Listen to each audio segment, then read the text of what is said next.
ان الحمد لله نحمده ونستعينه ونستغفره ونعوذ بالله من شرور انفسنا ومن سيئات اعمالنا من يهده الله فلا مضل له ومن يضلله فلا هادي له واشهد ان لا اله الا الله وحده لا شريك له واشهد ان محمدا عبده ورسوله اما بعد فان خير الحديث كتاب الله وخير الهدي هدي محمد صلى الله عليه وسلم وشر الأمور محدثاتها وكل محدثة بدعة وكل بدعة ضلالة وكل ضلالة في النار.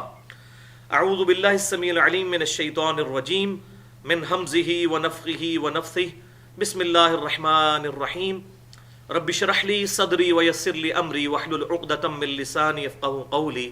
بسم الله الرحمن الرحيم ان اللہ وملائکتہ یصلون علی النبی یا ایہا الذین آمنوا صلوا علیہ وسلموا تسلیما اللہم صل علی محمد وعلی آل محمد کما صلیت علی ابراہیم وعلی آل ابراہیم انک حمید مجید اللہم بارک علی محمد وعلی آل محمد کما بارکت علی ابراہیم وعلی آل ابراہیم انک حمید مجید.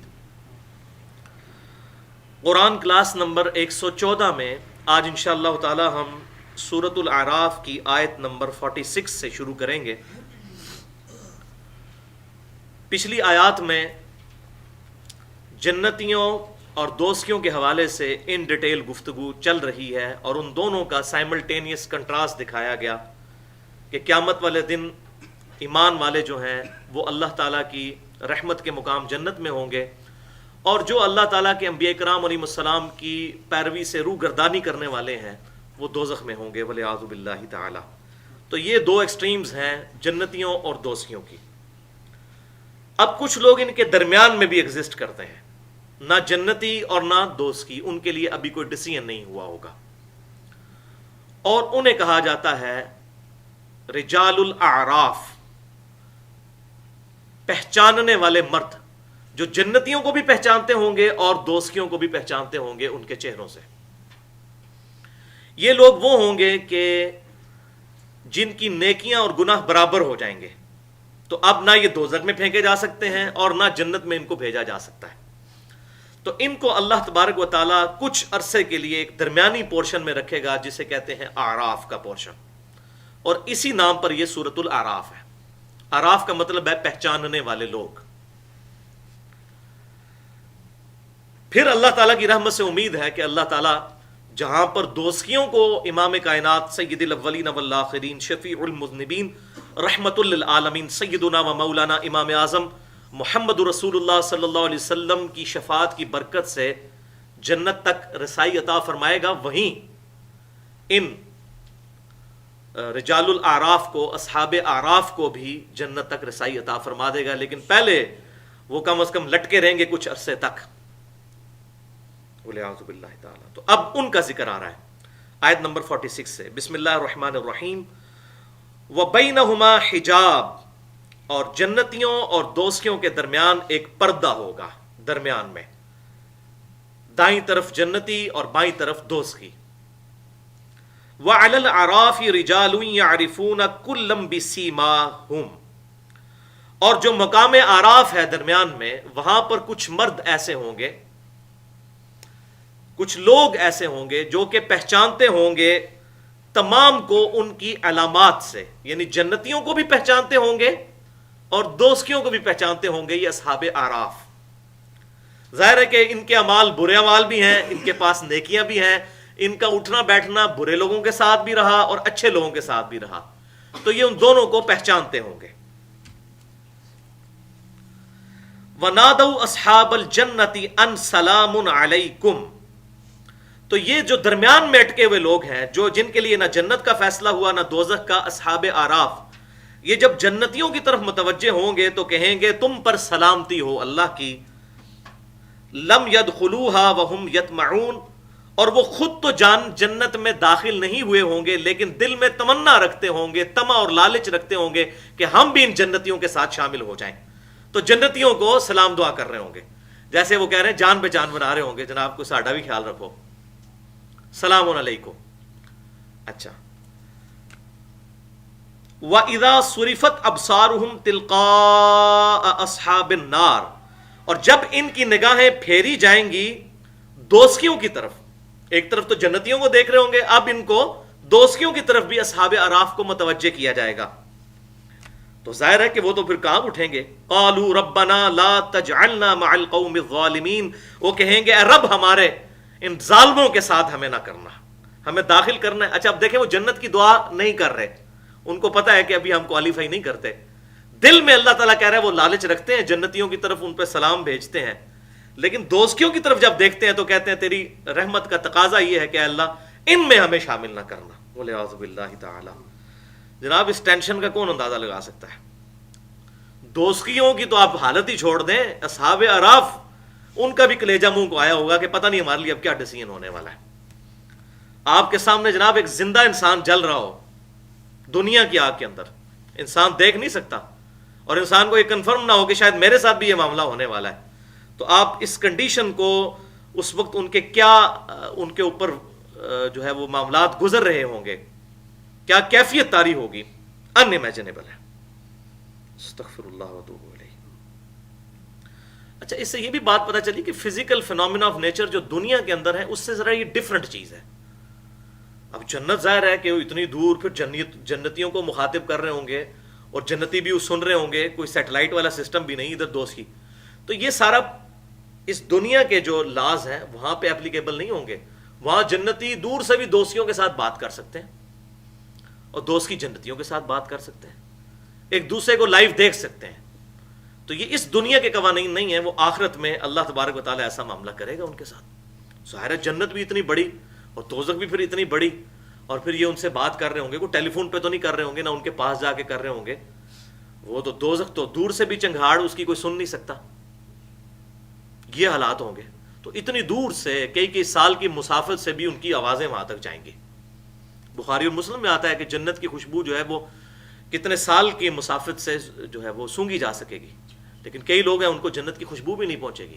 اب اتنی دور جنت اور دوزخ ہوگی لیکن وہاں تک ان کی آوازیں پہنچ رہی ہوں گی اور ایک دوسرے کے ساتھ گفتگو بھی کر رہے ہوں گے، والعیاذ باللہ تعالی۔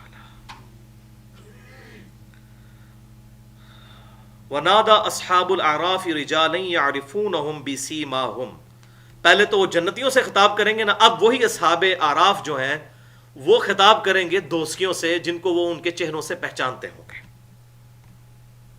قالوا ما اغنى عنكم جمعكم وما كنتم تستكبرون، وہ کہیں گے کہ تمہیں کیا ہوا ہے کہ تمہیں جو دنیا میں جو کچھ تم نے جتھا جوڑا تھا اور جن چیزوں کے بارے میں تمہیں بڑا زوم تھا، ان پہ بڑا تکبر تھا کہ تم ان چیزوں کی وجہ سے، اس ساز و زمان کی وجہ سے قیامت والے دن اللہ کے حضور بچ جاؤ گے، آج وہ چیزیں تم سے کہاں جاتی رہی ہیں؟ دو اللہ تعالیٰ کو معاذ اللہ کوئی رشوت اور جان چھڑا لو، کدھر گیا؟ تمہیں یہ بڑا مان تھا، آگے چل کے آئے گا کچھ ہستیوں پہ ان کو مان تھا، تو وہ خود ہی کہیں گے آج وہ ہستیاں بھی ہمیں نظر نہیں آ رہی جن کے بارے میں ہم دنیا میں عقیدہ رکھتے تھے، یہ دھونس کے ساتھ ہمیں اللہ تعالیٰ کی بارگاہ میں بچا لیں گے، والعیاذ باللہ تعالی۔ اب یہ اہل جنت جو ہیں ظاہر ہے وہ تو بڑے اخلاق والے ہیں، وہ تو بیچارے سہمے ہوئے لوگ ہیں، وہ اس قسم کی گفتگو نہیں کر سکیں گے۔ اب وہ جو دوستیوں کو پھکی ملنی ہے نا، وہ مل رہی ہے پھکی اصحاب اعراف کے ذریعے سے۔ جنتی تو سلیم الفطرت شریف قسم کے لوگ، وہ اس قسم کی ٹانٹ والی گفتگو ان سے نہیں کر سکتے، تو وہ گفتگو اب کروائی جا رہی ہے اصحاب اعراف سے۔ اچھا پھر وہ آگے کیا کہیں گے دوستیوں کو؟ اہؤلاء الذین اقسمتم لا ینالهم اللہ برحمہ، اوے دوستیوں کیا یہی وہ لوگ نہیں ہیں جنت میں جو پہنچ گئے ہیں جن کے بارے میں تم دنیا میں کہا کرتے تھے قسمیں اٹھا کے کہ ان کو اللہ تعالیٰ کی رحمت نہیں ملنے والی، یہ سب کچھ ڈھکوسلا ہے، کوئی آخرت نہیں ہے، کوئی جنت نہیں، کوئی دوزخ نہیں ہے، کیا تم قسمیں اٹھا اٹھا کے نہیں کہا کرتے تھے؟ اور واقعی کافر کہا کرتے تھے، ابو جہل کہا کرتا تھا اور بڑے بڑے کفار کہا کرتے تھے کہ آخرت کوئی نہیں ہے اور قیامت والے دن کوئی معاملہ ہوا تو ہم تمہارے بوجھ اٹھا لیں گے، والعیاذ باللہ تعالی۔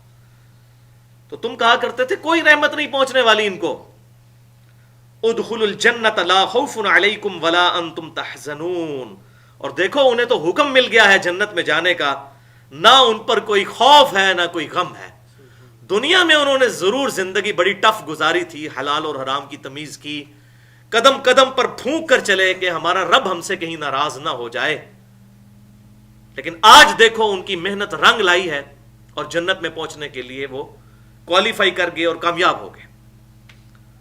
اور ظاہر ہے جو بندہ جنت میں پہنچ گیا تو اس نے تو اربوں خربوں سال کی زندگی انفینٹ لائف کما لی ہے. دنیا میں انسان ذلت کی زندگی کاٹ بھی لے تو زیادہ زیادہ کتنی کاٹے گا؟ 50 سال 60 سال. اس میں سے بھی راتیں نکال دیں اور بچپن کا وقت جو بڑا اچھا گزرتا ہے وہ نکال دیں تو پیچھے چند سال ہی بچتے ہیں جو ٹف انسان نے گزارنے ہیں. لیکن ان چند سالوں کے بنیاد کے اوپر آخرت میں جنت یا دوزخ کا فیصلہ ہونے والا ہے. جس نے یہ زندگی اللہ اور اس کے محبوب صلی اللہ علیہ وسلم کی اطاعت میں گزاری اس کا مقام تو اللہ کی رحمت کا مقام جنت ہونے والا ہے. اور معاذ اللہ استغفر اللہ اگر جس نے بے پرواہ زندگی گزاری اور اس نے اللہ اور اس کے رسول صلی اللہ علیہ وسلم کی تعلیمات کو کیجول لیا اس کے ساتھ معاملہ بہت سخت ہونے والا ہے. وَنَادَى أَصْحَابُ النَّارِ أَصْحَابَ الْجَنَّةِ. اچھا ابھی تک تو اصحاب اعراف نے جنتیوں اور دوستیوں سے گفتگو کی. اب دوست کی گفتگو کریں گے جنتیوں کے ساتھ. وہ کدھر جنتی اور کدھر دوست کی؟ لیکن اللہ تعالیٰ ان کی آواز پہنچا رہے ہیں. کہیں گے ان افیدوا علینا من الماء او مما رزقکم اللہ کہ ہماری طرف بھی کچھ پانی بہا دو اور کچھ نعمتیں ہم تک بھی پہنچا دو جو اللہ نے تمہیں نعمتیں دی ہیں. دوست کی کہہ رہے ہوں گے جنتیوں سے کہ ہمیں بھی کچھ اس میں سے دے دو جو اللہ نے تمہیں نوازا ہے. اللہ اکبر. وہ کہیں گے قالوا ان اللہ حرمہما علی الکافرین. اب وہ انکار تو نہیں کریں گے, سلیم الفطرت لوگ ہوں گے, وہ کہیں گے ہم کیا کریں, بے شک اللہ تعالیٰ نے یہ چیزیں کافروں کے لیے حرام کر دی ہیں. اگر ہم یہاں سے پانی بھیج بھی دیں, نعمتیں تمہیں دے بھی دیں, تب بھی تمہارے کسی کام کی نہیں ہے, تم پر حرام ہے, یہ تم ان سے نفع نہیں اٹھا سکتے. وَلِعَاذُ بِاللَّهِ تَعَالَى. اور اب یہ وہ کافر کون ہے؟ اور کفر کا مطلب یاد رکھیے گا, بار بار یہ میں قرآن کے اسٹوڈنٹ کی حیثیت سے بات ایمفسائز کرتا ہوں, کفر کا مطلب یہ نہیں ہے کہ اللہ رسول کا انکار کر دینے والا صرف, وہ تو عقیدے میں کافر ہے نا. عملاً بھی وہ کافر ہے جو اللہ رسول کو مانے لیکن کرے اپنی مرضی. سنن نبی داؤد میں جو حدیث ہے, صحیح حدیث, من ترک الصلاۃ متعمدا فقد کفر, جس نے جان بوجھ کر نماز چھوڑ دی گویا کہ اس نے کفر کیا. تو عقیدے میں وہ مسلمان ہے لیکن عمل اس کا کافروں والا ہے. اور اس سے بھی بڑھ کر صحیح مسلم میں حدیث ہے کتاب الایمان میں کہ بندے کے کفر اور اسلام اور شرک اور اسلام کے درمیان جو لکیر ہے وہ نماز ہے. اب اس سے بڑی کیا بات ہو سکتی ہے؟ تو ان انکار کرنے والوں کی نشانی کیا ہے؟ الذین اتخذوا دینہم لہوا ولعبا. یہ وہ لوگ تھے کہ جنہوں نے اپنے دین کو کھیل اور تماشا بنا لیا تھا دنیا کے اندر. کیجول لیتے تھے, اے جام مٹھا اگلا کس نے ڈٹھا, بھائی اس زندگی میں یاشی کرو, اگلی پتہ نہیں کیا آنی بھی ہے کہ نہیں آنی. وَلِعَاذُ بِاللَّهِ تَعَالَى. وَغَرَّتْهُمُ الْحَيَاةُ الدُّنْيَا. اور دنیا کی زندگی نے انہیں فریب میں دھوکے میں مبتلا کر دیا تھا. فَالْيَوْمَ نَنْسَاهُمْ كَمَا نَسُوا لِقَاءَ يَوْمِهِمْ هَذَا. تو جس طرح دنیا میں انہوں نے ہمیں فراموش کر دیا تھا, بھلا دیا تھا, آج کے دن ہم بھی انہیں ان کے حال پر چھوڑ دیں گے. وَمَا كَانُوا بِآيَاتِنَا يَجْحَدُونَ. اور جس طریقے سے وہ دنیا میں ہماری آیات کا انکار کیا کرتے تھے, آج ہم بھی ان کو ان کے حال پر چھوڑ دیں گے. وَلِعَاذُ بِاللَّهِ تَعَالَى. تو دنیا کی زندگی جو ہے اس نے ان کو دھوکے میں مبتلا کر دیا, کیونکہ دنیا نقد ہے اور آخرت ادھار ہے. بڑے بڑے دیندار لوگ دنیا کے فتنے کے اندر پھنس جاتے ہیں. اب آج محل نہیں ہے, اس میں نے 1.5 گھنٹے کی گفتگو کی ہے, مسئلہ نمبر 51 کے نام سے, فتنہ مال, دنیا پرستی کا انجام اور اس کا علاج, جس میں قرآن پاک سے اور 17 صحیح الاسناد احادیث کی روشنی میں نے فتنہ مال اور یہ دنیا پرستی کا انجام اور اس کا علاج جو ہے وہ تجویز کیا ہے. الحمدللہ. وَلَقَدْ جِئْنَاهُمْ بِكِتَابٍ فَصَّلْنَاهُ عَلَىٰ عِلْمٍ. اور بے شک ہم کتاب لے آئے ہیں ایک تمہارے پاس جسے ہم نے اپنے علم سے تفصیل کے ساتھ بیان کر دیا ہے. ہدی ورحمۃ لقوم یؤمنون. جو کتاب ہدایت ہے اور رحمت ہے ان لوگوں کے لیے جو واقعی بات ماننا چاہیں. یؤمنون کا مطلب نہیں ایمان لانا چاہیں، یہ تو ہم پھر اس کا مطلب ہی کچھ اور سمجھ لیتے ہیں. جو واقعی ماننا چاہیں بات، جن کا دل گواہی دیتا ہے کہ واقعی یار یہ دنیا کی زندگی جو ہے وہ میں اپنی مرضی سے دنیا میں نہیں آیا، میرے ماں باپ اپنی مرضی سے دنیا میں نہیں آئے، کوئی ڈیوائن سورس ہے جس نے ٹائنیز ڈیٹیل تک ہر چیز کو کنٹرول کیا ہوا ہے، کسی مقصد کے تحت اس نے مجھے میری مرضی کے بغیر پیدا کر دیا ہے، اب وہ میرے ساتھ کچھ بھی کرنے پر قادر ہے، دنیا میں کوئی مجھے اس سے بچا نہیں سکتا، تو وہ ضرور اسی رب کی طرف لوٹے گا. افحسبتم انما خلقناکم عبثا وانکم الینا لا ترجعون. اے انسان کیا تو نے یہ سمجھ لیا کہ ہم نے تجھے ویسے ہی فضول پیدا کر دیا ہے اور تجھے مر کے ہماری طرف لوٹ کر نہیں آنا؟ اور موت اتنی بڑی حقیقت ہے کہ اس کا انکار کوئی بھی نہیں کرتا دنیا کے اندر. اور موت ہے، ہر بندہ دنیا سے جانے والا ہے. تو دنیا میں جس نے زندگی حلال اور حرام کی تمیز کے ساتھ، اخلاق کے دائرے کے ساتھ، حقوق اللہ اور حقوق العباد کا خیال رکھتے ہوئے گزاری، کیا وہ شخص اور دوسرا شخص جو بغاوت کی زندگی گزارتا ہے برابر ہو سکتے ہیں؟ دنیا میں کسی کے ساتھ زیادتی ہوئی تو کوئی ایک دن تو ایسا ہونا چاہیے کہ جس دن اللہ تعالیٰ مجرموں کو کٹہرے میں کھڑا کرے اور جو مظلومین ہیں ان کو بدلہ دلوایا جائے. بخاری اور مسلم کی متفق علیہ حدیث ہے کہ قیامت والے دن سب سے پہلے قتل کا فیصلہ ہوگا حقوق العباد میں سے. اور مسند امام احمد اور باقی کتابوں میں موجود ہے کہ جو حقوق اللہ ہیں ان میں سب سے پہلے نماز کے بارے میں پرسش ہوگی. اور یہاں انسان کی زندگی جو ہے وہ لوگوں نے بڑی آسان ٹھہرا لی ہے اس کو ختم کرنا. خصوصاً کراچی شہر کے اندر کوئی شخص اپنی ذاتی دشمنی نبھانے کی خاطر جس وقت چاہے جسے بھی قتل کر دے، کوئی بندہ پکڑا نہیں جاتا. تو آخرت کا دن تو ہے. سنن ابی داؤد کے اندر حدیث ہے کہ آپ صلی اللہ علیہ وسلم فرماتے ہیں قیامت والے دن جو مقتول ہے وہ قاتل کو اس کے بالوں سے گھسیٹتا ہوا اللہ تبارک و تعالیٰ کے قریب ہوگا، یہاں تک کہ عرش کے قریب پہنچ جائے گا اور کہے گا اللہ مجھے آج بدلہ دلا، مجھے کس جرم کی سزا میں اس شخص نے قتل کیا تھا، مجھ سے میری زندگی چھینی تھی. تو آپ دیکھیں کیا معاملہ ہونے والا ہے. خودکشی کا یہ معاملہ ہونے والا ہے. بخاری اور مسلم کی حدیث ہے کہ قیامت والے دن جس شخص نے دنیا میں خودکشی کی ہوگی، جس چیز کے ساتھ خودکشی کی ہوگی، اگر کسی نے اپنے آپ کو گولی ماری یا خنجر پیٹ میں مارا، وہی چیز اس کو پکڑا دی جائے گی اور بار بار وہ خودکشی کرے گا. یہ اس کا عذاب ہوگا. آپ اندازہ کریں. تو جس نے کسی اور کو مارا ہوگا اس کے عذاب کا کون اندازہ لگا سکتا ہے؟ اس کے ساتھ کیا ہوگا؟ حتیٰ کہ صحیح بخاری میں آتا ہے اگر ایک سینگ والی بکری نے بغیر سینگ والی بکری کو دنیا میں مارا ہوگا تو اللہ تعالیٰ دونوں بکریوں کو زندہ کرے گا، ان کا بھی بدلہ دلوائے گا اور پھر ان کو مٹی کر دے گا. تو ایک دن ہے مالک یوم الدین، بدلے کے دن کا مالک ہے وہ، جہاں پر لوگوں کو بدلہ ملے گا نیک اعمال کا یا برے اعمال کا. تو یہ کتاب ہم نے اپنے علم سے نازل کر دی، ہدایت ہے اور رحمت ہے ان لوگوں کے لیے جو واقعی ماننا چاہیں. لیکن جو نہیں ماننا چاہتے، هل ينظرون الا تأویلہ، کیا یہ لوگ اس کی تعویل کے منتظر ہیں کہ جو یہ کتاب بتا رہی ہے کہ مجرم دوزخ تک پہنچ جائیں گے اور جنتی جنت تک پہنچ جائیں گے، کیا یہ مجرم اس انتظار میں ہے کہ وہ دن آ جائے جب ان کے لیے دوزخ کا فیصلہ ہو جائے؟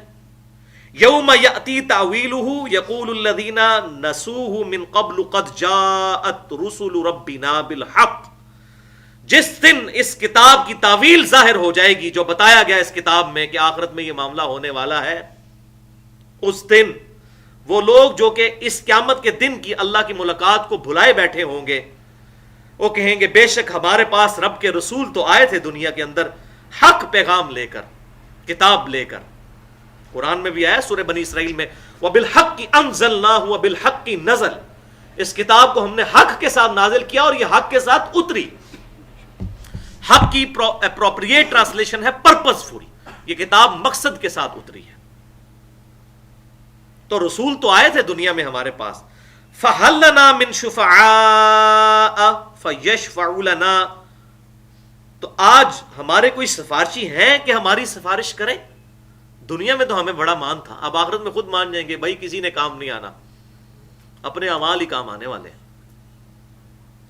او نرد فنعمل غیر الذی کننا نعمل، یا کیا یہ ممکن ہے کہ ہمیں دنیا میں دوبارہ واپس بھیج دیا جائے اور جو اعمال ہم دنیا میں پہلے کرتے رہے اب وہ نہ کریں بلکہ دوسرے اعمال کریں، اچھے لوگوں والے اعمال کریں۔ قد خسروا انفسہم، بے شک انہوں نے اپنی جان کو خود ہی نقصان پہنچا لیا۔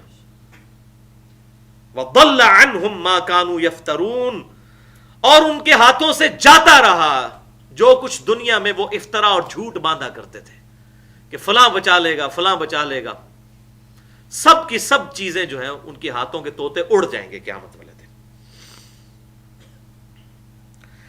ان ربکم اللہ الذی خلق السماوات والارض فی 6 ایام، بے شک تمہارا رب اللہ وہ ہے جس نے زمین و آسمانوں کو اور زمین کو 6 دنوں میں پیدا فرمایا۔ اب یہ متشابہات ہیں کہ ان 6 دنوں کی لینتھ کیا تھی۔ ثم استوى علی العرش، اس کے بعد اپنے عرش پر مستوی ہوا جیسا کہ اس کی شان کے لائق ہے، اس کی کیفیت میں ہم نہیں پڑھتے۔ یغشی اللیل النہار یطلبہ حثیثا، اور وہی ہے جو کہ ڈھانپ لیتا ہے رات سے دن کو، اس حال میں کہ دن رات کو تیزی سے ڈھانپ لے۔ والشمس والقمر والنجوم، اور سورج اور چاند اور ستارے، مسخرات بامری، وہ اس کے حکم کے پابند ہیں۔ یہ تمام چیزیں ایک محکم قانون کے تحت چل رہی ہیں جو اللہ تعالیٰ نے ان کے لیے ان کی ڈیسٹنی مقرر کر دی ہے۔ اچھا، یہ جو یہاں پر اللہ تعالیٰ کے استوا علی العرش کا ایشو آیا ہے، اس کانٹیکسٹ میں نے تقریباً 40 منٹ کی گفتگو کی ہے، مسئلہ نمبر 41 کے نام سے، نور من نور اللہ، وحدت الوجود اور علم الکلام، اسماء و صفات کے حوالے سے۔ تو آج میں اس کی ڈیٹیل میں نہیں جاؤں گا کہ استوا علی العرش کا مفہوم کتاب و سنت کی روشنی میں کیا ہے، بس اس پر ہم عقیدہ رکھتے ہیں کہ اللہ تعالیٰ اپنی شان کے لائق اپنے عرش پر مستوی ہے، اور عرش پر مستوی ہوتے ہوئے نحن اقرب الیہ من حبل الورید، وہ ہماری رگے جاں سے بھی زیادہ ہمارے قریب ہے۔ اس کی کیفیت میں ہم نہیں پڑھ سکتے کہ وہ کیسے ہے، جیسا کہ اس کی شان کے لائق ہے۔ تو اللہ تبارک و تعالی دن کو رات پر لپیٹ کے لے آتا ہے، اسی نے چاند، سورج اور ستاروں کو اپنے امر سے، اپنے حکم سے مسخر کیا ہوا ہے، تمام ایک اپنی ڈیوٹی پہ لگے ہوئے ہیں، اور اتنا محکم قانون ہے کہ یہ چیزیں اللہ تعالیٰ کے حکم کی سرتابی نہیں کرتی۔ آج تک ہمارے آباء و اجداد میں کبھی یہ چیز رپورٹ نہیں ہوئی کہ سورج نے ود رسپیکٹ ٹو زمین مشرق سے نکلنے سے انکار کر دیا ہو، یا قطبی ستارہ جو ہے اس کی لوکیشن چینج ہو گئی ہو، ورنہ تو فزیکل فینومینا آف نیچر کے اوپر جو چیزیں بیس کرتی ہیں وہ تو ساری کی ساری ڈسٹرب ہو جائیں۔ تو اتنے محکم قوانین ہیں، اللہ تعالیٰ نے ان تمام چیزوں کو مسخر کیا ہوا ہے، اور ہر چیز اللہ تعالیٰ کے حکم کی پابند ہے۔ اب سورج کا کوئی باپ ہے جو اس کو چلا رہا ہے؟ سورج اس زمین سے 13 لاکھ گنا بڑا ہے، اور یہ ایک سورج ہے۔ اس طرح کے 300 ارب سورج ہماری اس گلیکسی میں موجود ہے، ملکی وے کے اندر، اور یہ ایک گلیکسی ہے، اور اس طرح کی 250 ارب گلیکسیز کائنات کے اندر دریافت ہو چکی ہیں۔ ان امیجنیبل فگر ہے یہ، اور ایک ارب کوئی چھوٹا نہیں ہے، یہ تو 250 ارب ضرب 300 ارب تو کیلکولیٹر ہی فیل ہو جائیں گے۔ ایک ارب اتنا بڑا عدد ہے کہ اگر کوئی شخص مسلسل 24 گھنٹے گنتی گنتا رہے نا تو 25 سے 30 سال چاہیے ایک ارب گنتی گننے کے لیے، 25 سے 30 سال، جا کے گھر حساب کر لیجئے گا۔ 24 گھنٹے میں 86,400 سیکنڈ ہوتے ہیں، 1 لاکھ سے بھی کم۔ آپ کوئی کام بھی نہ کریں، صرف گنتی گنتے رہیں، زیادہ سے زیادہ 1 لاکھ گن لیں گے نا، اس سے زیادہ تو نہیں گن سکتے۔ کچھ بھی نہ کریں، کھانا پینا چھوڑ دیں اور باقی طبی ضروریات بھی چھوڑ دیں تو 1 لاکھ دفعہ گنتی گن سکیں گے ایک دن میں۔ تو 1 لاکھ دفعہ بھی اگر گنے نا روزانہ تو گھر جا کے کیلکولیٹر پہ حساب لگائیے گا کہ 1 بلین، 1 ارب اتنا بڑا فگر ہے کہ 25 سے 30 سال لگ جائیں گے آپ کو گنتے ہوئے، اور 300 ارب سورج صرف یہاں ہے، اور ہر سورج کی اپنی جو فیملی ہے وہ علیحدہ سے ہے، جس طرح ہمارا یہ نظام شمسی ہے۔ اتنا محکم نظام۔ اب یہ سورج اتنا بڑا سورج، ہر سیکنڈ میں 50 کروڑ ایٹامک بم کے برابر انرجی اس ایک سورج میں سے نکل رہی ہے. اس کے اندر انرجی کہاں سے آ رہی ہے؟ ایک چھوٹی سی گاڑی کو چلانے کے لیے فیول چاہیے، یہ اتنی بڑی بلا اتنی سپیڈ کے ساتھ چل رہی ہے اور اپنے پوری فیملی کو لے کر چل رہی ہے. اس کی فیولنگ کون کرتا ہے؟ اور یہ ایک سورج نہیں، اربوں خربوں سورج. اب تو سائنٹسٹ کہتے ہیں کہ سمندر کے کنارے پر ریت کے ذرات اتنے نہیں ہیں جتنے کہ کائنات کے اندر ستارے دریافت ہو چکے ہوئے. ان امیجنیبل فگر ہے. اور یہ تمام کی تمام چیزیں ایک پورے محکم نظام کے تحت چل رہی ہیں. ایک سورج اپنا جو ہے نا، اس کو کنسیڈر کریں گے اس کی کیا ڈیوٹی لگی ہوئی ہے. اسی سورج کی تپش کی وجہ سے سمندروں کا پانی ویپوریٹ ہوتا ہے. ویپوریٹ ہو کر ہوائی بخارات جب بنتے ہیں، اور وہی بخارات پھر ہواؤں کے ذریعے چلتے چلتے ہمارے پہاڑوں پر برستے ہیں گلیشیئرز کی فارم میں، برف، اور بارشیں ہوتی ہیں. اتنے بڑے بڑے سٹوریج ٹینک ہیں یہ گلیشیئرز، اور وہی پھر سورج کی گرمی سے وہی گلیشیئر پگھلتا ہے اور وہاں سے دریا چلنے شروع ہوتے ہیں، زمین کے نیچے سے بھی زمین کے اوپر سے بھی. اور سارے کے سارے معاملات جو ہے اسی پانی پہ ڈیپینڈنٹ ہے. زمین سے پانی اگر نکلنا بند ہو جائے، آسمان سے پانی برسنا بند ہو جائے تو دنیا کولیپس کر جائے گی. کوئی چیز نہیں آپ کر سکتے. یہ ساری زندگی ڈیپینڈنٹ ہے پانی پہ. اور وہ سارے معاملات سورج کی اللہ تعالیٰ نے ایسی ڈیوٹی لگائی ہوئی ہے. اب وہ اپنی مرضی سے کر رہا ہے، اس کو تو خود بھی نہیں پتا کہ میرے ساتھ کیا ہو رہا ہے. تو ہر چیز اس کے حکم کی پابند ہے. اب یہ ساری باتیں بتانے کا مقصد یہ ہے کہ اے انسان، تجھے میں نے اختیار دیا نا، تو ہو گیا باغی. باقی میری کوئی مخلوق باغی نہیں ہے. جو کام میں نے اس کو اسائن کر دیا ہے وہ سے ہٹنے والی نہیں ہے. تجھے اختیار دیا، انا ہدینہ السبیلا اما شاکرا و اما کفورا. ہم نے ہدایت کا راستہ واضح کر دیا، چاہو تو ہماری بات مانو، چاہے انکار کر دو. تو انکار کے اوپر اتر آیا. الا لہ الخلق والامر، اٹینشن، آگاہ ہو جاؤ، اسی کے لیے ہے تخلیق کرنا اور اسی کے لیے ہے حکم بھی دینا. یہ ساری چیزیں اس کی مخلوقات ہیں، اور مخلوق بنا کر چھوڑ نہیں دی، بلکہ وہ اس کے حکم کی پابند بھی ہے. بغاوت نہیں کر سکتی. یہ ہے مقصد اس بات کا کہ پیدا کر کے اللہ تعالیٰ نے دنیا کو اس کے حال پہ نہیں چھوڑ دیا، بلکہ وہ اس کے حکم کی پابند بھی ہے. دنیا کو تو چھوڑ دیں، آپ اپنے اوپر غور کریں، میں اپنے اوپر غور کروں. ہمارا دل روزانہ 1,00,000 دفعہ دھڑکتا ہے. 1,00,000 دفعہ. اور 1,00,000 دفعہ دھڑک کر 10,000 لیٹر خون ہماری نسوں میں پمپ کرتا ہے. اگر موٹر لگانی پڑ جائے نا 10,000 لیٹر خون کو پمپ کرنے کے لیے ایک بندے میں، اور جس طرح لوڈ شیڈنگ ہوتی ہے تو روزانہ ہی لاکھوں کروڑوں لوگ مرے ہوئے ہوں. اور پھر خون کی تو وسکوسٹی بھی زیادہ ہے، کثافت بھی زیادہ ہے. 10,000 لیٹر خون، ایک ایک خلیے تک آکسیجن اس خون کے ذریعے پہنچتی ہے. اور انسان کے جسم میں خلیوں کی تعداد جو ہے نا وہ ہزاروں میں نہیں ہے، لاکھوں میں بھی نہیں ہے، کروڑوں میں بھی نہیں ہے، اربوں میں بھی نہیں ہے، خربوں میں بھی نہیں ہے. 100 ٹریلین سیلز ہر انسان کے جسم میں موجود ہے. 100 ٹریلین. اور 1 ٹریلین 1000 ارب کے برابر ہوتا ہے. 100,000 ارب خلیے ہر بندے کے جسم میں ہے. اور 1 ارب میں نے آپ کو بتا دیا 30 سال چاہیے گنتی گننے کے لیے. 100,000 ارب خلیوں تک زمین و آسمان کی ساری مخلوقات، سارے فرشتے مل کر ایک بندے کے خلیوں تک آکسیجن نہیں پہنچا سکتے. 100 ٹریلین سیلز ہر بندے کے جسم کے اندر موجود ہے. اور سائنٹسٹ کہتے ہیں یہ اتنا بڑا فگر ہے کہ اگر انگلینڈ جیسے 30 ملک ہوں، 30 ملک انگلینڈ جیسے، اور ان میں کوئی چیز نہ ہو سوائے درختوں کے، تو وہ 30 انگلینڈ کے درختوں کے جتنے پتے بنیں گے نا، وہ ہے 100 ٹریلین کا فگر. ایک بندے میں اتنے خلیے ہیں. 30 انگلینڈ جیسے ملک اور صرف درختوں سے پر، کوئی اور چیز نہیں. ان درختوں کے جتنے پتے ہیں وہ ایک بندے کے جسم کے اندر خلیے موجود ہیں. تو یہ سارے کے ساتھ، اور خلیوں کی پھر ڈویژن ہے. خلیے ڈسٹرب ہو جائیں کینسر بن جائے گا. 100 ٹریلین خلیوں کا بیک وقت صحیح پرفارم کرنا ہر بندے کا امپاسبل ہے. صرف اس کی کروموسوم کی ڈویژن ڈسٹرب ہو جائے وہی کینسر بن جاتا ہے.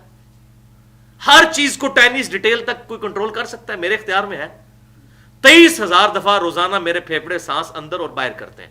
اگر مجھے ایک دن بھی خود سانس لینا پڑ جائے نا یوں کر کے 23,000 دفعہ، تو مر جائے گا بندہ۔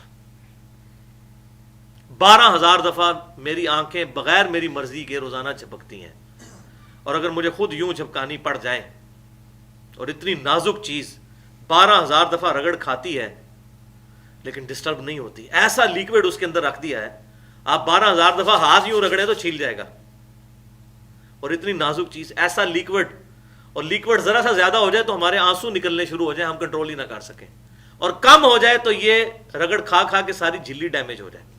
اتنی محکم یہ ساری چیزیں کنٹرول کی ہوئی ہیں۔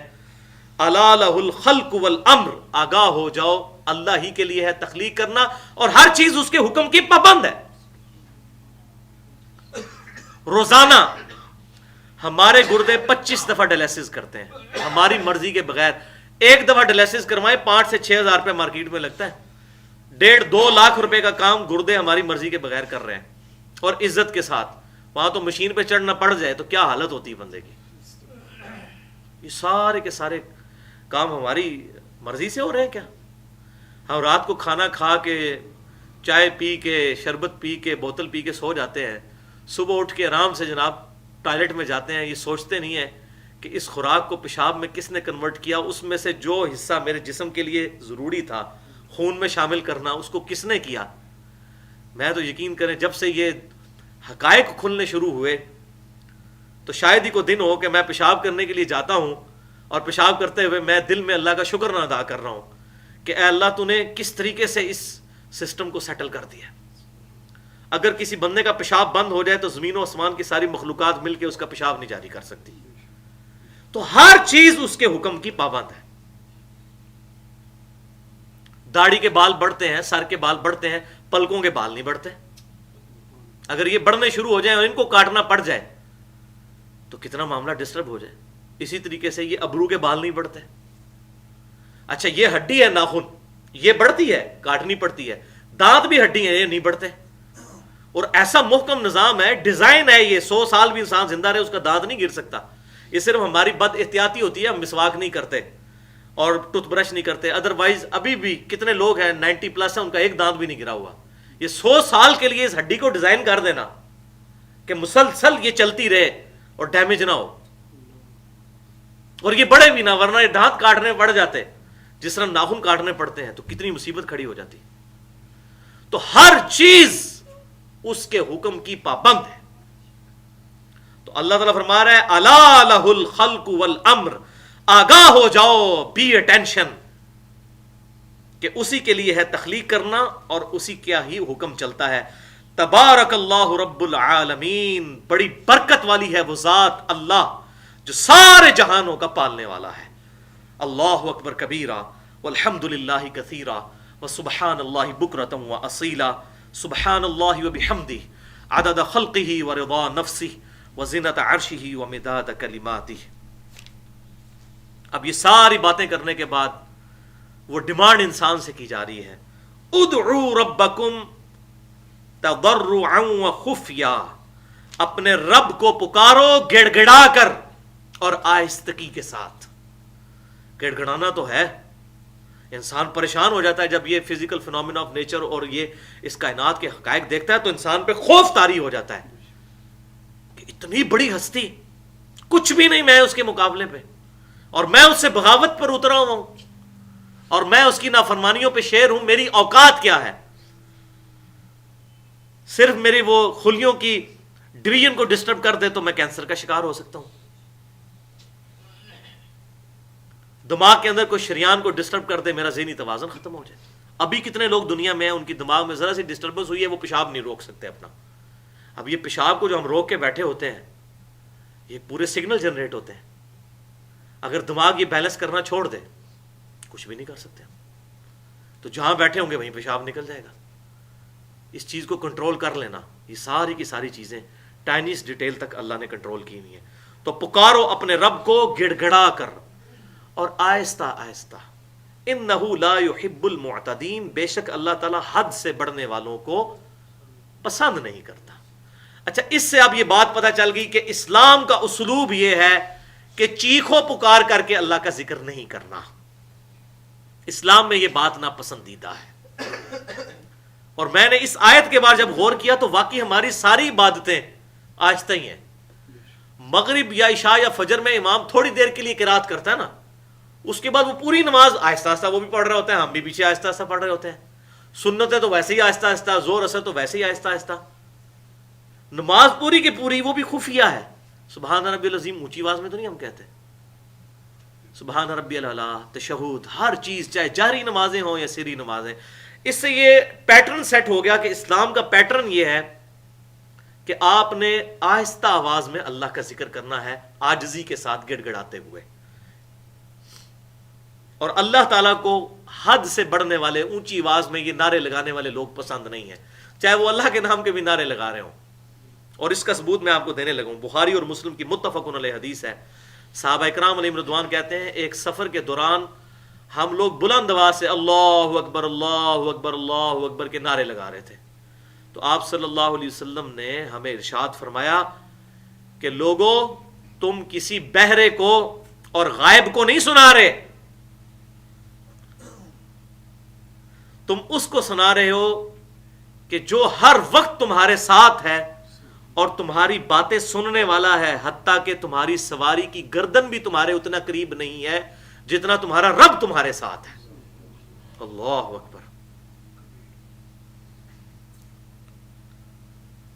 تو آہستہ آواز میں، معتدل آواز میں اللہ کا ذکر کرو. اور پھر آپ صلی اللہ علیہ وسلم نے ارشاد فرمایا، ابو موسیٰ اشعری کہتے ہیں میں آپ صلی اللہ علیہ وسلم کے ساتھ سواری پہ بیٹھا ہوا تھا، آپ نے دل ہی دل میں پڑھا لا حول ولا قوت الا باللہ. دل سے مراد آہستہ آواز میں، جیسے ہم کہتے ہیں زور و اثر دل میں ہوتی ہے، فی نفسی ہی. اچھا، اس حدیث کے بعد مجھے یہ بات بالکل کلیئر ہو گئی کہ وہ جو صحیح مسلم میں حدیث ہے کہ سیدنا ابو ہریرہ سے پوچھا گیا کہ امام کے پیچھے بھی ہم سورہ فاتحہ پڑھا کریں، آپ کہتے ہیں فاتحہ کے بغیر نماز نہیں ہوتی. حدیث قدسی بیان کرتے ہیں کہ نماز میں نے اپنے اور اپنے بندے کے درمیان برابر تقسیم کر لی ہے، تو امام کے پیچھے بھی ہم فاتحہ پڑھا کریں. تو سیدنا ابو ہریرہ نے کہا تھا اقرا بہا فی نفسک، آہستہ آہستہ امام کے پیچھے بھی تو ساتھ سورہ فاتحہ پڑھتا جایا کر. اور آگے انہوں نے پھر حدیث قدسی بیان کی جب میرا بندہ کہتا ہے الحمدللہ رب العالمین، اور اس طریقے سے آگے. وہ مسئلہ نمبر 70B کے آخری 15 منٹ میں نے حدیث بیان کی ہے نماز والے رفع الیدین والے ٹاپک میں. تو وہاں بھی تھا فی نفسی، آہستہ آہستہ. تو بعض لوگ کہتے ہیں نفسی سے مراد ہے دل کے اندر سوچنا، تو سوچنا نہیں ہے، یہ محاورتاً بات ہے. دل میں پڑھنا مراد ہے آہستہ آواز سے. اور اس کا ثبوت یہ ہے کہ ابو موسیٰ اشعری کہتے ہیں وہی الفاظ ہیں فی نفسی، کہ آپ صلی اللہ علیہ وسلم نفس میں پڑھ رہے تھے لا حول ولا قوت الا باللہ. تو نفس میں پڑھ رہے تھے تو ابو موسیٰ اشعری کیسے سن رہے تھے؟ آہستہ آہستہ، وہ ساتھ بیٹھے ہوئے تھے. تو صحابہ بلند آواز سے اللہ پڑھ رہے تھے، حضور صلی اللہ علیہ وسلم یوں پڑھ رہے تھے. اور آپ نے فرمایا تم کسی بہرے کو اور کسی غائب کو نہیں سنا رہے، بلکہ تم سننے والے کو اور جو تمہارے ساتھ ہے اس کو سنا رہے ہو، حتیٰ کہ وہ تمہاری سواری کی گردن سے بھی زیادہ تمہارے قریب ہے جس کو تم سنا رہے ہو. اور پھر آپ نے فرمایا کہ کیا میں تمہیں جنت کے خزانوں میں سے خزانہ عطا نہ کروں؟ تو صحابہ نے کہا یا رسول اللہ عطا کریں. تو فرمایا لا حول ولا قوت الا باللہ، یہ ہے جنت کا خزانہ جو ہم نے اپنے اذکار والے کارڈ میں بھی ڈالا ہے، کہ نہیں ہے ہمت نیکی کرنے کی مگر اللہ کی توفیق سے، اور نہیں ہے طاقت گناہوں سے بچنے کی مگر اللہ کی توفیق سے. لا حول ولا قوت الا باللہ، یہ اسم اعظم ہے، جنت کے خزانوں میں سے خزانہ. اور یہ حدیث بخاری اور مسلم دونوں میں موجود ہے. تو لہٰذا یہ اسلوب اسلام کا ہے، آہستہ آواز میں ذکر کرنا. نمازیں بھی ہم آہستہ ہی پڑھتے ہیں، اذکار بھی آہستہ کرتے ہیں، بہت بلند آواز کے ساتھ نہیں. الا یہ کہ کہیں پر آیا جیسے فرض نماز کے بعد بخاری اور مسلم کی متفق علیہ حدیث ہے، آپ صلی اللہ علیہ وسلم کی فرض نماز کا مکمل ہونا اللہ اکبر کی آواز سے پہچانتے تھے، لیکن وہ بھی گلا پھاڑ کے نہیں ہوتا تھا، اللہ اکبر. اسی طریقے سے جو قرات ہوتی ہے مغرب میں، عشاء میں، فجر میں، وہ بس اتنی ہی اونچی آواز ہونی چاہیے جتنے نمازی ہیں. یہ نہیں ہے کہ وہ شبینے ہو رہے ہوتے ہیں ہمارے ادھر انڈیا پاکستان اور بنگلہ دیش کے کلچر میں کہ وہ امام کے پیچھے تو 4 بندے نماز پڑھ رہے ہوتے ہیں اور پورا محلہ سن رہا ہوتا ہے اور پوری پوری رات وہ کرتے ہیں. اس طرح کے شبینوں کا ثواب تو نہیں، لیکن گناہ ضرور ہوگا، لوگوں کو تکلیف دینے والی بات ہے. وَلَا تُفْسِدُوا فِي الْأَرْضِ بَعْدَ إِصْلَاحِهَا، اور مت فساد مچاؤ زمین میں اس کی اصلاح کے بعد. یعنی اس زمین کو اللہ تعالیٰ نے اپنی نیچر پہ بڑا بیلنس بنایا ہے، بہت بیلنس ہے، ہر چیز اپنی نیچر پہ بڑے صحیح طریقے سے پرفارم کرتی ہے. لیکن جب تم اس کو ڈسٹرب کرنا شروع کر دیتے ہو تو فساد مچانا شروع کر دیتے ہو. توحید ہماری انسٹنکٹ کے اندر موجود ہے. جب تک کوئی باہر سے کسی کے ذہن میں فاسد خیالات نہ داخل کرے تو ہر بندہ اپنی فطرت پہ ہوتا ہے. انسان کو پتا ہے کہ مجھے پیدا کرنے والا ہے, اس کا اندر گواہی دیتا ہے. جب وہ اپنی لاچاری دیکھتا ہے کہ نہ میرے ماں باپ کا مجھ پہ کوئی اختیار پیدا کرنے میں, نہ ان کو پیدا کرنے میں ان کے ماں باپ کا کوئی اختیار, نہ دنیا کا نظام چلانے میں کسی کا کوئی اختیار. بچپن سے دیکھ رہے ہیں کہ بارش برس رہی ہے اور بارش زمین پہ جاتی ہے, ہم بیج بو کے سائڈ پہ ہو جاتے ہیں, اس میں سے فصل نکل آتی ہے, وہ کاٹ کے ہم کھاتے ہیں. ہمارا کوئی اختیار نہیں ہے اگر گندم نکلنے سے انکار کر دیں. یہ اتنا محکم نظام خود بخود چل رہا ہے, لیکن یہ کسی کے چلانے سے چل رہا ہے, خود بخود نہیں چل رہا. تو مت زمین میں فساد بچاؤ, بعد اس کے کہ اس کی اصلاح کا اللہ تعالیٰ نے اس کو نیچر پہ اصلاح میں پیدا کیا ہے. وَادْعُوهُ خَوْفًا وَطَمَعًا, اور اس کو پکارو, اس رب کو پکارو خوف کے ساتھ اور امید کے ساتھ بھی. ہر وقت ڈرتے رہو کہیں میری گرفت نہ کرے, اور اللہ کی رحمت سے نا امید بھی نہ ہو. اپنی کوشش کرنے کے بعد امید بھی رکھو کہ اللہ تعالیٰ اپنی رحمت کی وجہ سے میرے ٹوٹے پھوٹے اعمال کو بھی قبول کر لے گا اور قیامت والے دن مجھے اپنی رحمت کے مقام جنت میں انشاءاللہ داخل کرے گا. ان رحمت اللہ قریب من المحسنین, بے شک اللہ تعالیٰ کی رحمت قریب ہے نیکوکاروں کے. یہ ہے فلسفہ. ادھر جو جتنا بڑا گناہ گار ہوتا ہے نا, جتنا بڑا بدماش ہوتا ہے, وہ کہتا ہے جی اللہ تعالیٰ بڑا غفور رحیم ہے جی. اب دیکھ لیں قرآن کا فلسفہ بالکل اپوزٹ ہے, بالکل اپوزٹ ہے. اب جس نے قرآن پڑھا نہیں ہے نا, اس کو تو یہ ساری باتیں پھر عجیب و غریب ہی لگیں گی نا. آپ کسی کو کہہ دیں کہ بھائی نیکی کرو گے تو پھر اس کا اجر ملنے والا ہے, تو وہ آپ کو کہہ دے گا جی آپ اللہ تعالیٰ کی رحمت کو نہیں مانتے. اللہ تعالیٰ چاہے تو اس کے بغیر بھی بخش سکتا ہے. بھائی اللہ تعالیٰ چاہے تو بغیر گندم کے بوئے بھی فصل نکال سکتا ہے, تو گندم کیوں بوتے ہو؟ اللہ تعالیٰ چاہے تو بغیر کھائے پیے بھی بھوک اور پیاس مٹا سکتا ہے, تو کیوں کھاتے پیتے ہو؟ اب ایک کسان جو ہے زمین میں ہل چلاتا ہے, پوری محنت کرتا ہے, کھاد بھی ڈالتا ہے, بیج بھی بوتا ہے, اس کے بعد وہ دعا کرتا ہے, اس میں پانی بھی لگاتا ہے, یا بارش کی وجہ سے جو ہے اس کو آبیاری ہوتی ہے, وہ پھر وہ امید رکھتا ہے کہ اس میں سے فصل نکلے گی. آپ مجھے ایمانداری سے بتائیں, کوئی نکھٹو سے نکھٹو بھی کسان, کوئی جاہل سے جاہل کسان, اس کا بھی یہ کنسیپٹ ہوگا کہ یار زمین میں ہل چلانے کی ضرورت کوئی نہیں, بیج بونے کی ضرورت کوئی نہیں, پانی کی ضرورت نہیں ہے, چپ کر کے اللہ تعالیٰ خود ہی اگا دے گا؟ نہیں. اس معاملے میں آپ دیکھیں کہ ہمیں بالکل یقین محکم ہے, لیکن آخرت کے معاملے میں ہم نے پتہ نہیں کہاں سے کنسیپٹ بنا لیا ہے کہ کوئی نیک اعمال نہ بھی کرے تو اللہ تعالیٰ بخش دے گا. تو بھائی دنیا کے اندر جتنا آپ کا یقین ہے یا میرا یقین ہے, اس سے بڑھ کر آخرت کے بارے میں یقین رکھیں. وَلِعَاذُ بِاللَّهِ تعالیٰ اتنی موٹی کتاب جو بھرپور ہے اللہ تعالیٰ کی طرف سے وعیدوں سے, اور ہزاروں انبیاء کا دنیا میں آنا اور ان کا لوگوں کو ڈرانا آخرت کے دن کی جواب دہی سے, یہ فراڈ نہیں ہے, یہ ہو جانا ہے سب کچھ. تیرے رب کا عذاب واقع ہو کر رہنا ہے اور اس کو کوئی ٹالنے والا نہیں ہے. تو بے شک اللہ کی رحمت قریب ہے نیکوکاروں کے, محسنین کے, جو نیکی کرے گا. اچھا پھر بعض کا شیطان انسان کو وسوسہ دلاتا ہے جی نیکی جب کی پھر اللہ کی رحمت کی کیا ضرورت ہے, پھر تو اعمال کا بدلہ مل رہا ہوگا. نہیں بھائیو, کوئی شخص کتنی بھی نیکی کرے وہ پورے وثوق کے ساتھ یہ نہیں کہہ سکتا میں نے نیکی کا حق ادا کیا ہے. لہٰذا ہماری ان کمزوریوں کی کمپنسیشن اللہ کی رحمت سے ہوگی. حتیٰ کہ بخاری اور مسلم کی متفقن علیہ حدیث ہے, آپ صلی اللہ علیہ وسلم نے ارشاد فرمایا کوئی شخص اللہ کی رحمت کے بغیر جنت میں داخل نہیں ہو سکتا محض اپنے اعمال کی بنیاد پر. ایک صحابی نے بڑی جرت کر کے عرض کیا اللہ کے رسول کیا آپ بھی؟ اللہ اکبر. آپ نے فرمایا ہاں میں بھی, جب تک میرے رب کی رحمت مجھے ڈھانپ نہ لے میں بھی محض اپنے اعمال کی بنیاد پہ جنت میں داخل نہیں ہو سکتا. تو یہ دو ایکسٹریمز ہیں. ایک لوگ کہتے ہیں جی اعمال ہی اعمال, پھر تو اللہ تعالیٰ واجب ہے کہ جنت دے گا ہی دے گا, تو یہ بھی ایک ایکسٹریم ہے. اور دوسرا یہ کہ اعمال نہ بھی ہوں وہ رحمت سے بخش دے گا. یہ دونوں ایکسٹریم رویے ہیں. درمیان کا اعتدال والا راستہ ہے کہ اپنی طرف سے پوری کوشش کریں, باغی اللہ کے نہ ہوں, پوری جان کھپا دیں اس کی رحمت کے حصول کے لیے, پھر انشاءاللہ اس کی رحمت کے حقدار بھی ہو جائیں گے انشاءاللہ. ورنہ جو لوگ جن کو جنت کی گارنٹیاں ملی ہوئی تھیں ان کا تو ایٹیٹیوڈ یہ نہیں ہوتا تھا. سیدنا عثمان غنی رضی اللہ تعالیٰ عنہ خلیفہ راشد, کم از کم 3 موقعوں پر انہیں جنت کی بشارت ملی. جامعہ ترمذی اٹھا کے دیکھیں، قبرستان جایا کرتے تو ان کی داڑھی آنسوؤں سے تر ہو جایا کرتی تھی. لوگ کہتے تھے حضرت آپ کے لیے تو جنت کی بشارت ہے. تو وہ کہتے تھے کہ قبر آخرت کی منزلوں میں سے پہلی منزل ہے، جس کی یہ منزل آسان ہوئی اس کی اگلی منزلیں بھی آسان ہوں گی. تو میں ڈرتا ہوں کہ میرے ساتھ کیا معاملہ ہوگا. تو میں اس میں اکثر سوچتا ہوں کہ نبی صلی اللہ علیہ وسلم کو بھی اللہ تعالیٰ نے ان لوگوں کے لیے بشارت سنائی جن کے بارے میں اللہ تعالیٰ کو یہ اعتماد تھا کہ ان کو اگر بشارت سنا دی تو یہ باغی نہیں ہوں گے. مجھے آپ کو عشرہ مبشرہ والی فضیلت مل بھی نہیں سکتی تھی. وہ ان کو ملی ہے کہ جو فضیلت ملنے کے بعد بھی بے فکرے نہیں ہوئے، ان کے خوف میں اضافہ ہی ہوا ہے، اللہ کی معرفت میں اضافہ ہی ہوا ہے. کیونکہ جو اللہ کو جانتا ہے وہ بے فکرہ نہیں اللہ سے ہو سکتا. تو بے شک اللہ کی رحمت قریب ہے، لیکن نیکوکاروں کے، جو نیک سیرت لوگ ہیں ان کے لیے رحمت ہے. وَهُوَ الَّذِي يُرْسِلُ الرِّيَاحَ بُشْرًا بَيْنَ يَدَيْ رَحْمَتِهِ، اور وہی اللہ ہے جو بھیجتا ہے ہواؤں کو خوشخبری سناتے ہوئے اپنی رحمت کی.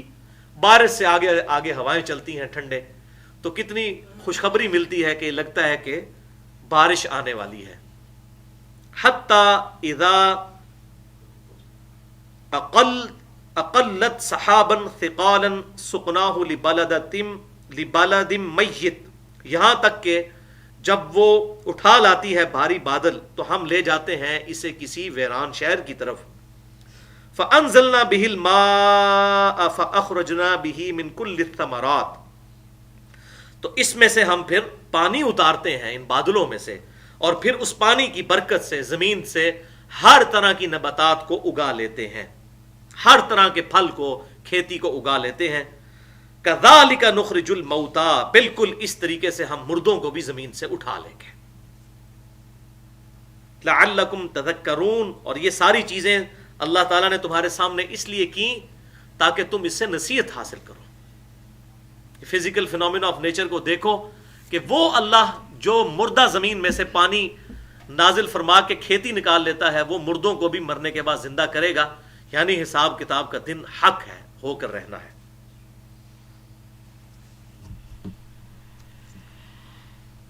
والبلد الطیب یخرج نباتہ باذن ربہ، اب جو عمدہ زمین ہوتی ہے اس سے نکلتی ہے اچھی کھیتی اپنے رب کے اذن سے. جو اچھی زمین ہوگی وہ اچھی کھیتی نکالتی ہے. والذی خبث لا یخرج الا نکدا، اور جو خراب قسم کی زمین ہوتی ہے اس میں سے تو گھٹیا قسم کی پیداوار ہی ہوگی، وہاں تو جڑی بوٹیاں ہی نکلیں گی.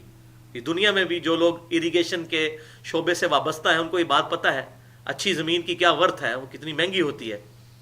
اور جو زمین جس کے اندر پوٹینشیل ہی نہیں ہوتا فصل اگانے کا، تو اس میں سے پھر جھاڑ پھونکی نکلتا ہے. نقیدہ، یہ پنجابی میں بھی لفظ استعمال ہوتا ہے، آپ کو پتہ ہے، نکھیند، گھٹیا سی چیز، یہ عربی سے ہی نکلا ہوا ہے نکھیند. تو جو بری زمین ہے، خراب زمین ہے، اس سے تو جو ہے وہ گھٹیا چیز ہی نکلتی ہے.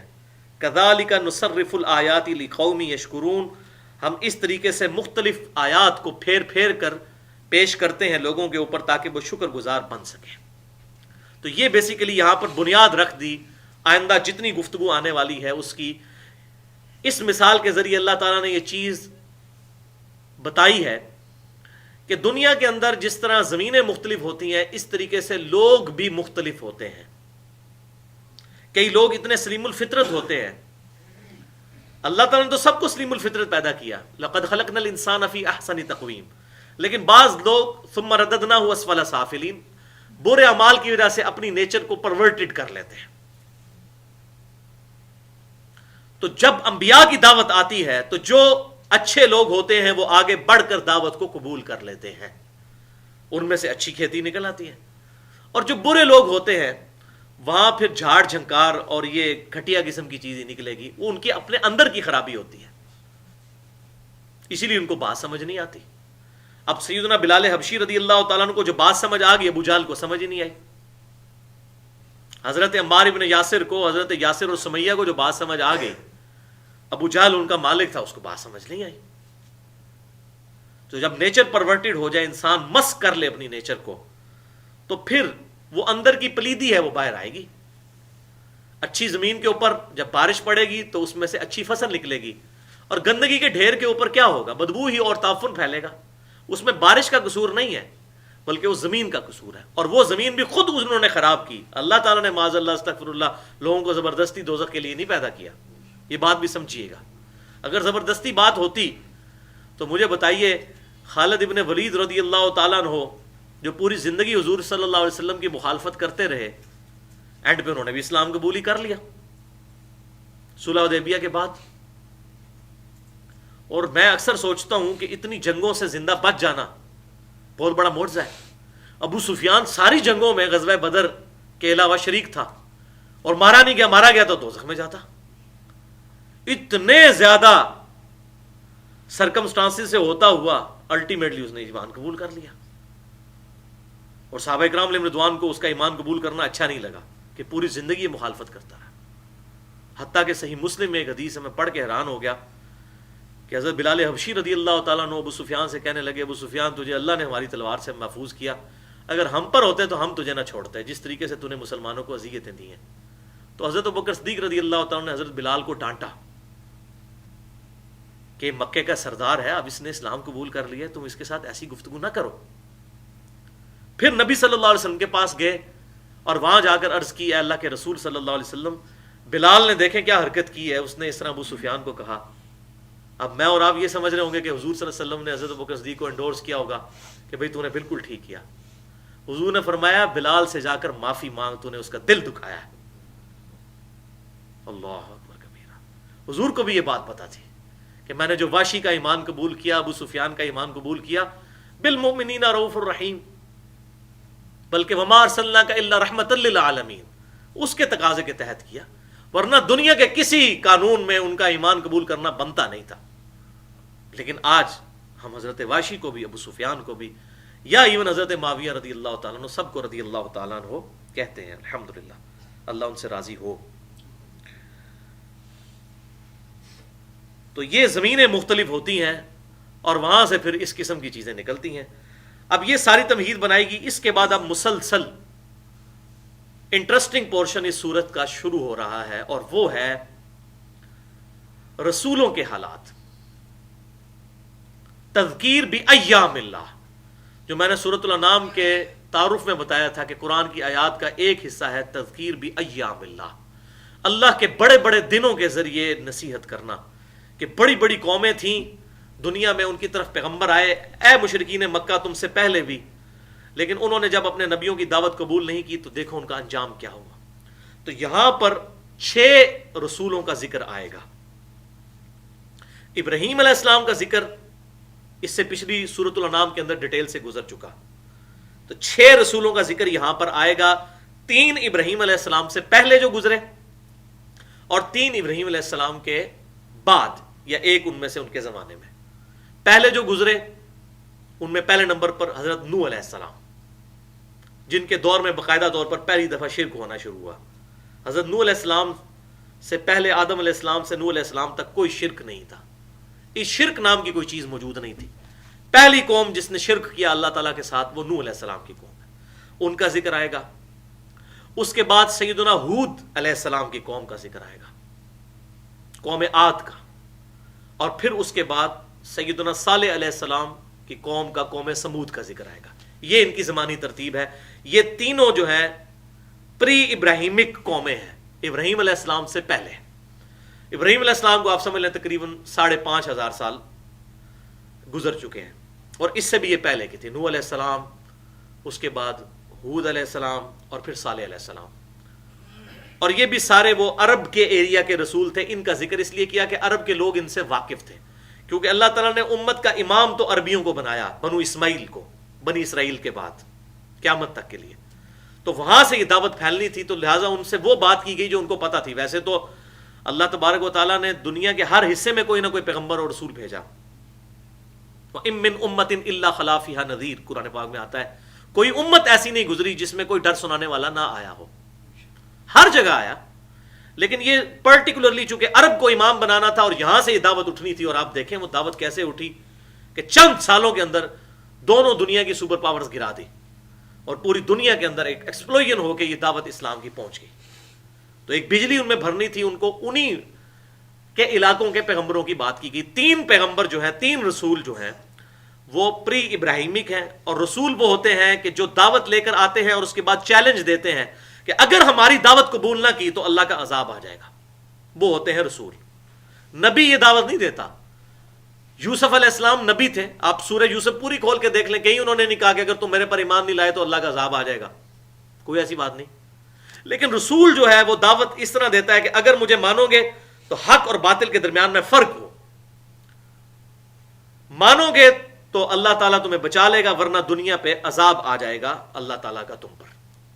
تو رسول وہ ہوتا ہے. تو 3 پری ابراہیمک رسول, نوح علیہ السلام اور ہود علیہ السلام اور صالح علیہ السلام, اور 3 ابراہیم علیہ السلام کے بعد ایک ان کے اپنے زمانے کے اندر سیدنا لوط علیہ السلام جو بھتیجے تھے حضرت ابراہیم علیہ السلام کے, اور اس کے بعد ابراہیم علیہ السلام کی اولاد میں سے سیدنا شعیب علیہ السلام دوسرے رسول, اور تیسرے رسول جو ہے سیدنا موسیٰ علیہ السلام. تو یہ 6 رسولوں کے حالات یہاں پر اب ان ڈیٹیل آئیں گے تاکہ عرب کی قوم جو ان سے واقفیت رکھتی تھی, اس میں صرف موسیٰ علیہ السلام تھوڑے سے ہٹ کے مصر کی سائڈ پہ تھے, ادروائز باقی تمام اسی عرب کے ایریے کے اندر وہ رسول تھے, اور ان کے قومیں جو ہلاک ہوئیں ان کے کھنڈرات اس وقت وہاں موجود تھے, اور وہ تجارت کے سفر کے دوران ان کھنڈرات کو دیکھا کرتے تھے. ایون آج بھی وہ موجود ہیں. یہ ایک ویڈیو انڈیا کے چند علماء نے, کچھ اسکالرز ہیں PhD قسم کے, انہوں نے بنائی قرآن کے تاریخی مقامات. اس میں جو قوم عاد کے, قوم سمود کے مساکن ہیں, جو پہاڑ تراش تراش کے بڑے بڑے وہ محل بنایا کرتے تھے, آج تک عرب میں موجود ہیں. وہ انہوں نے دکھائے ہیں وہاں پر جا کر, فزیکلی وہ ویڈیوز بھی موجود ہیں. آپ یوٹیوب پہ بھی لکھیں نا قرآن کے تاریخی مقامات, اس کی CD بھی مل جاتی ہے. تو یہ تمام کی تمام چیزیں. لقد ارسلنا نوحا الی قومہ, بے شک ہم نے نوح علیہ السلام کو بھیجا ان کی قوم کی طرف. فقال یا قوم اعبدوا اللہ ما لکم من الہ غیرہ, تو انہوں نے کہا اے میری قوم اللہ کی عبادت کرو, اس کے سوا تمہارا کوئی معبود نہیں ہے. یہ بنیادی دعوت توحید کی. وَلَقَدْ بَعَثْنَا فِي كُلِّ أُمَّةٍ رَسُولًا أَنِ اعْبُدُوا اللَّهَ وَاجْتَنِبُوا الطَّاغُوتَ, ہم نے ہر قوم میں کوئی نہ کوئی رسول اٹھایا ایک ہی بنیادی دعوت کے ساتھ, عبادت کرو اللہ کی, اور اللہ کے مخالفت پہ جو طاغوت ہے اس کی نفی کرو. انی اخاف علیکم عذاب یوم عظیم, اے میری قوم بے شک مجھے ڈر ہے تم پر بڑے دن کے عذاب کا, کہ اگر تم نے میری بات نہ مانی, شرک سے توبہ نہ کی, صحیح توحید اختیار نہ کی, تو بڑے دن کا عذاب تمہیں آ پکڑے گا. قال الملأ من قومہ, تو ان کے سرداروں میں سے, جو ان کی قوم کے سردار تھے, سب سے پہلے تو ان کے اوپر ہی ضرب پڑتی ہے نا, چودھریوں کے اوپر. ابو جہل بھی سردار تھا نا, تو وہ ان کی پبلک ان کے قابو سے نکل جاتی. جب رسول کے ساتھ لگے گی تو رسول کا تو مطلب ہے کہ وہ تو جان بھی دینے کے لیے تیار ہو جائیں گے. تو سب سے پہلے آڑ جو بنتے ہیں وہ قوم کے سردار بنتے ہیں, جن کی پبلک جو ہے وہ ان سے چھن جاتی ہے. جیسے یہاں پہ بھی سیاسی لیڈر اور وڈیرے اور بڑے بڑے اس طرح کے لوگ, تو وہ قوم کے سردار کہنے لگے انا لنراک فی ضلال مبین, اے نوح ہمیں تو لگتا ہے کہ بے شک تو کھلا گمراہ ہو چکا ہے, تیرا کوئی ذہنی توازن ٹھیک نہیں رہا, تو گمراہی میں جا چکا ہے. قال یا قومی لیس بی ضلالا, وہ کہنے لگے اے میری قوم میں گمراہ نہیں ہوا ہوں, ولکنی رسول من رب العالمین, بلکہ میں تو اللہ کا رسول ہوں اس رب کا جو سارے جہانوں کا پالنے والا ہے. یہ لاکن لیکن اردو میں, عربی میں لاکن اور اردو میں لیکن. اور کیا ڈیوٹی ہے؟ ابلغکم رسالات ربی, میں تو پہنچا رہا ہوں اپنے رب کا پیغام تم تک.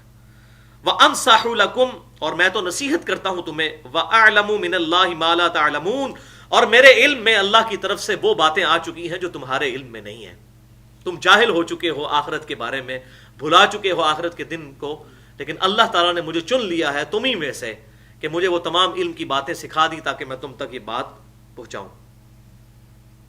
اوا عجبتم ان جاءکم ذکر من ربکم, کیا تم تعجب کرتے ہو اسی بات پر کہ تمہارے پاس تمہارے رب کی طرف سے نصیحت آ گئی. نوح علیہ السلام کو جو اللہ تبارک و تعالیٰ نے دعوت حق دے کر بھیجا. علی رجل منکم, ایک ایسے مرد پر جو تم میں ہی تھا. لینذرکم تتقوا ولعلکم ترحمون، تاکہ وہ تمہیں ڈر سنائے اور تم بچ جاؤ، اور تاکہ تم پر رحم کیا جائے، آخرت کے دن کی جواب دہی سے بچ جاؤ نبی کی پیروی کر کے۔ اب اس میں مشرکین عرب کی طرف بھی اصل میں اشارہ ہے کہ تم کوئی پہلی قوم نہیں ہو جنہوں نے اپنے پیغمبر کو جھٹلایا ہے۔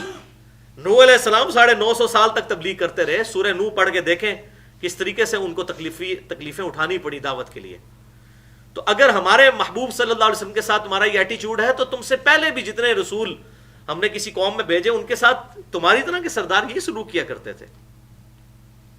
فَكَذَّبُوهُ، تو انہوں نے نوح علیہ السلام کو جھٹلا دیا، فَأَنْجَيْنَاهُ وَالَّذِينَ مَعَهُ فِي الْفُلْكِ، تو ہم نے نجات دے دی نوح علیہ السلام اور ان کے ساتھ جو ایمان والے تھے، ایک کشتی میں ان کو بچا لیا۔ وَأَغْرَقْنَا الَّذِينَ كَذَّبُوا بِآيَاتِنَا، اور ہم نے غرق کر دیا ان لوگوں کو جو ہماری آیات کو جھٹلا دیتے تھے، ٹھٹا اور مذاق بنایا کرتے تھے کہ کوئی عذاب نہیں آنے والا، ان کو ہم نے واقعی اس ٹھٹا اور مذاق کا سبق دنیا میں سکھا دیا کہ ان پر عذاب آ گیا۔ اِنَّهُمْ كَانُوا قَوْمًا عَمِينَ، بے شک وہ لوگ اندھے ہو چکے تھے، دل کے اندھے ہو چکے ہوئے تھے، وَلِعَاذُ بِاللَّهِ تَعَالَى۔